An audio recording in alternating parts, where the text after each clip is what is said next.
ધોરણ 12 વિજ્ઞાન પ્રવાહનું પરિણામ આવી ગયું છે અને સામાન્ય પ્રવાહનું પરિણામ ગણતરીની કલાકોમાં જ જાહેર થવાનું છે। ત્યારે આ સ્પર્ધાત્મક સમયમાં કારકિર્દીના ઘડતર માટે માર્ગદર્શન અનિવાર્ય બાબત છે।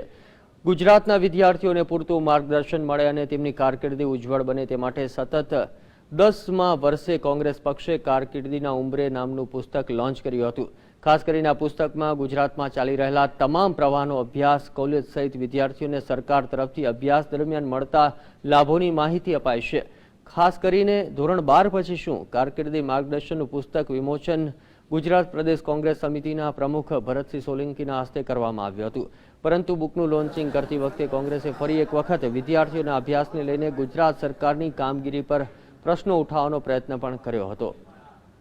કોંગ્રેસ સમિતિ છેલ્લા 10 વર્ષથી આ બાબતે દિશા આપવા માટેનો પ્રયત્ન કરે છે અને આ વખતે વધારાનું આ બુકમાં એ ધ્યાન દોરવામાં આવ્યું છે કે વિદ્યાર્થીની કઈ શક્તિ છે અને એ શક્તિ કેમ વધારે સારી રીતે ખીલી શકે એનામાં રહેલી ઇનબોર્ન જે કેપેસિટી છે અને 12મા સુધી ભણ્યા પછી 10મા સુધી ભણ્યા પછી એ વધારે શક્તિશાળી બનીને સમાજમાં આવે અને કેમ કરીને સફળ બને એનું દિશા સૂચન આ બુકમાં કરવામાં આવ્યું છે।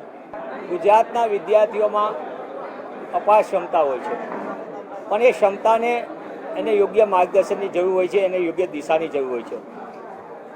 કોંગ્રેસ પક્ષ દ્વારા સતત આ 10મા વર્ષે આ પુસ્તક દ્વારા અમે એવો પ્રયત્ન કરવાનો કર્યો છે કે જેમાં વિદ્યાર્થી પોતાની એબિલિટી પ્રમાણે યોગ્ય અભ્યાસક્રમ પસંદ કરી શકે, એ અભ્યાસક્રમ માટેની માહિતી મેળવી શકે।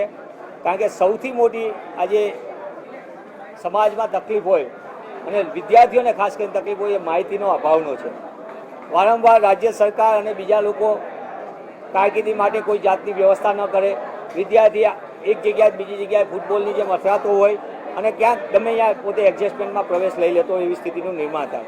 ત્યારે દેખાદેખીમાં કારકિર્દી પસંદ કરવાને બદલે પોતાના રસ અને રુચિ પ્રમાણે પોતાના મેરિટના આધારે જ એને મળતી તકનો યોગ્ય ઉપયોગ કરી શકે એ માટેનો કોંગ્રેસ પક્ષ તરફથી આ પ્રયત્ન છે।